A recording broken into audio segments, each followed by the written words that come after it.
Epione pain management and regenerative centre. ఇక మీ నొప్పులు శాశ్వతం కావు.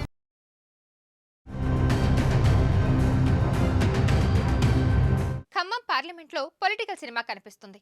కాంగ్రెస్ ఎంపీ అభ్యర్థి రామసహాయం రఘురామరెడ్డి గెలుపు కోసం అటు మంత్రి పొంగులేటి, ఇటు హీరో వెంకటేష్ ప్రచారానికి రంగంలోకి దిగుతున్నారు. హీరో వెంకటేష్ కుమార్తె అశ్రితను రఘురామరెడ్డి పెద్ద కుమారుడు వినాయక్ రెడ్డి వివాహం చేసుకున్నారు. అంతేకాదు రఘురామరెడ్డి మంత్రి పొంగులేటి శ్రీనివాసరెడ్డికి కూడా వియంకుడే. మంత్రి పొంగులేటి శ్రీనివాసరెడ్డి కుమార్తె స్వప్నారెడ్డిని రఘురామరెడ్డి చిన్న కుమారుడు అర్జున్ రెడ్డి వివాహం ఆడాడు. ఈ విధంగా రఘురామరెడ్డి ఇటు వెంకటేష్కి, అటు మంత్రి పొంగులేటికి కూడా వియంకులయ్యారు. అయితే హీరో వెంకటేష్ తో ప్రచారం చేయించుకునేందుకు షెడ్యూల్ ఖరారు చేసే పనిలో పడ్డారు రఘురామరెడ్డి. వెంకటేష్ ప్రచారం మరింత కలిసి వస్తుందన్న భావనలో పొంగులేటి, రఘురామరెడ్డి వర్గీయులు ఉన్నారు. నమస్తే అండి.